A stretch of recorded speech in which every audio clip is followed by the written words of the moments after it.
আপনাদের সবাইকে স্বাগত জানাই জার্নাল পর্যালোচনায়।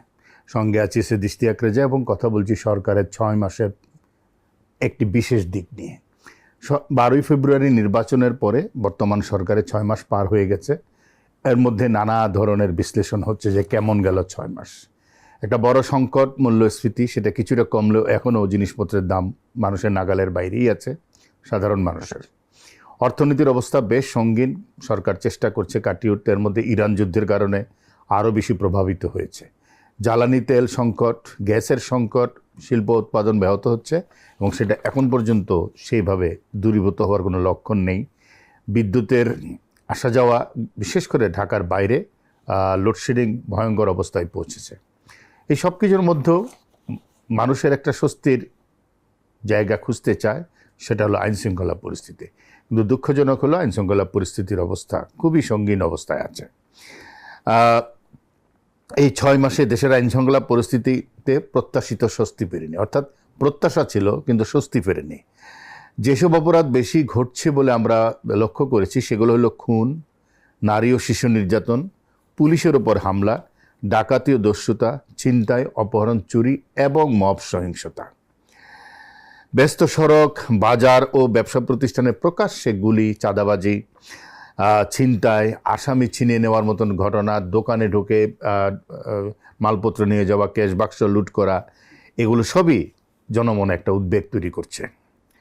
ঢাকা সহ চট্টগ্রাম, খুলনা, নারায়ণগঞ্জ, গাজীপুর, এই 4টা জায়গার কথা বেশি উঠছে যে প্রকাশ্যে আগ্নেয়াস্ত্র ব্যবহার ঘটছে।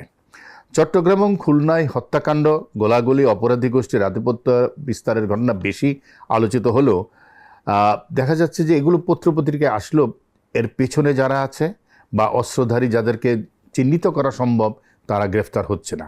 আবার শিল্প এলাকায় চাঁদাবাজরা গ্রেফতার হলেও জামিন নিয়ে বেরিয়ে আসছে। খোদ শিল্পপতিরা এইসব কথা টেলিভিশন টকশোতে গিয়ে বলছেন। চুরি, ডাকাতি, ছিনতাইয়ের সব ধরনের মামলাও হচ্ছে না।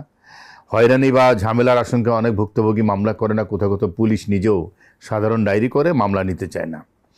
মব সহিংসতা অন্তর্বর্তী সরকারের আমলে ব্যাপকভাবে বেড়ে গিয়েছিল।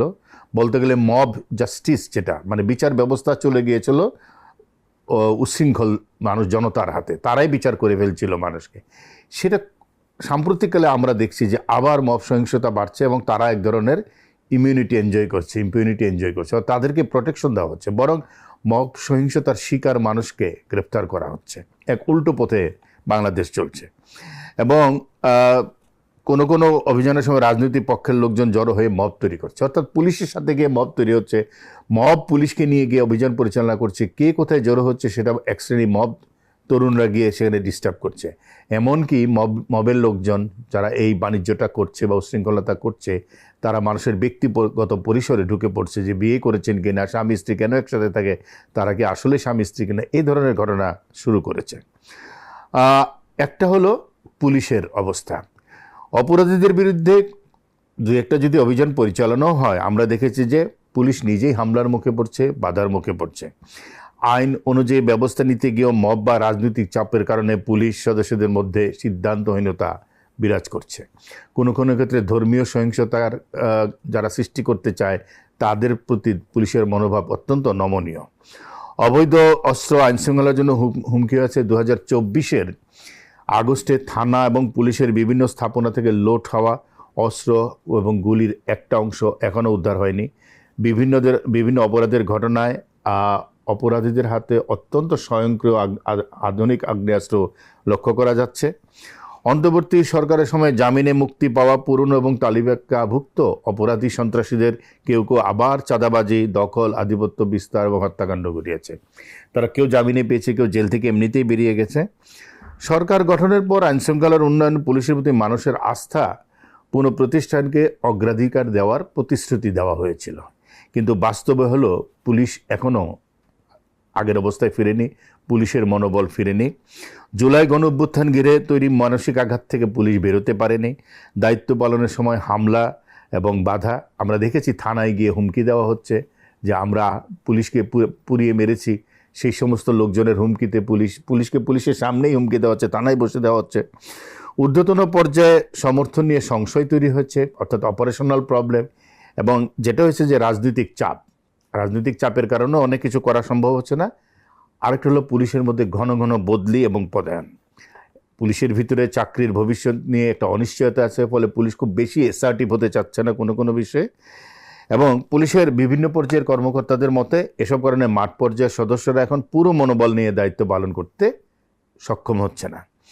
ঘন ঘন বদলি পদায়নের কথাটা আগেই বলেছি, কাজের ধারাবাহিকতা নষ্ট করছে এবং মাঠ পর্যায়ে সিদ্ধান্ত গ্রহণ এবং দায়িত্ব পালনে প্রভাব ফেলছে।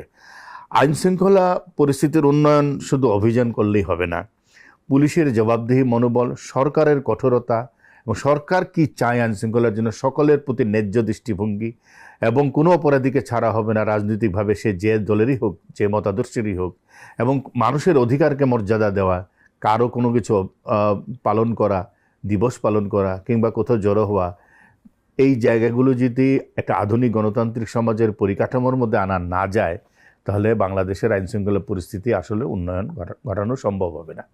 আজকের মতো জার্নাল পর্যালোচনা এখানেই শেষ করছি। সবাই ভালো থাকবেন।